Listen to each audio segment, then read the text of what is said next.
What's happening, guys? Supernova here, back with another video. And in this video, I want to ask you, does Sony have too many single-player games? In the last couple videos I made revolving around games, I got a lot of comments from Xbox fans and then Xbox fanboys stating that every single game that Sony makes is single-player. And every single presumed game they're going to announce this year for PlayStation 5 are single-player.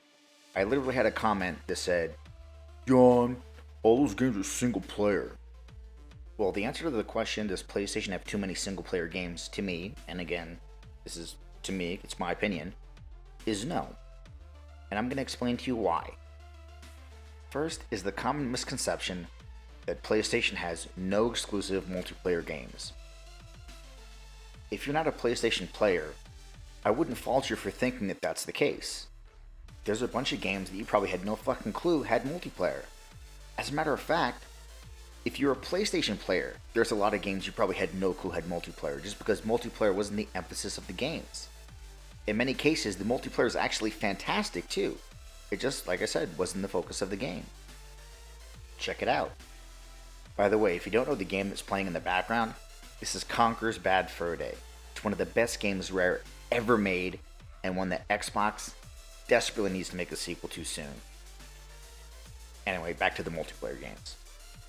So this is Killzone Shadowfall, which is not only an exclusive first-person shooter, which they say PlayStation doesn't have enough of, but on top of its single player, it also had a really good multiplayer. This is The Last of Us Remastered. Now everyone knows The Last of Us for having an amazing story. That's all everyone ever talks about when it comes to The Last of Us, always the story. But what people forget or don't know is that The Last of Us actually had a really, really good multiplayer. It was actually a really unique multiplayer as well. It was so good that when people found out the second one wasn't going to have multiplayer, they were fucking furious. This is Bloodborne. And I bet you 98% of gamers had no idea that this game not only had co-op, but also had PvP. Hell, I didn't even know it had it. Someone had to tell me. And this is Uncharted 4. And just like The Last of Us, it also has a really good multiplayer. You would think that these big single-player games that are all about story and narrative and characters would have shitty tacked on multiplayer, but they don't. They can actually stand on their own. So my point is, this idea that there are no multiplayer games to be found on PlayStation is actually incorrect. My next point is that it seems to me like gamers actually want single-player experiences.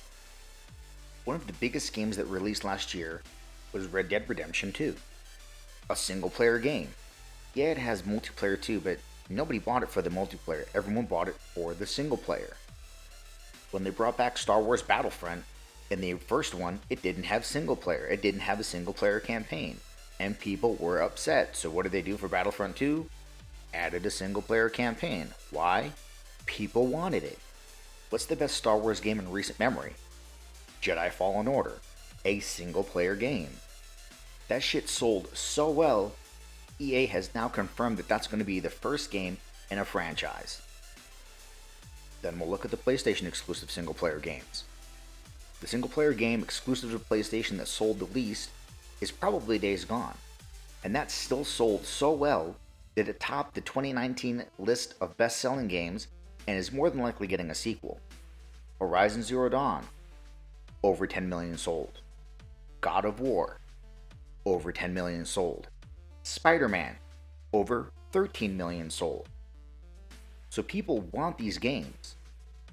One of the biggest games coming out this year that's not a PlayStation exclusive is a single player game. You might know it. It's called Cyberpunk 2077. The people trying to tell us that gamers don't want these games are companies like EA, because they'd rather make multiplayer games filled with microtransactions. Give me your fucking money! My next reason is multi-platform games. If a PlayStation is the only console you own and you want to play a multiplayer game but don't want to play one that's exclusive for whatever reason, you have Call of Duty, Apex Legends, Overwatch, Fortnite, Warframe, PUBG, Rainbow Six Siege, FIFA, Madden, and on and on And on the list goes. If you're a PlayStation only player, you're not dying for multiplayer games to play, you have a shit ton to choose from. So when it comes to the question of does PlayStation have too many single player games, my answer is an enthusiastic hell no. Well, that's the video, guys. Let me know what you think. Do you think that PlayStation's doing alright? Or do you think they need to stop making single player games? Let me know in the comments, and as always, feel free to like, share, and subscribe, and I'll catch you on the next Supernova.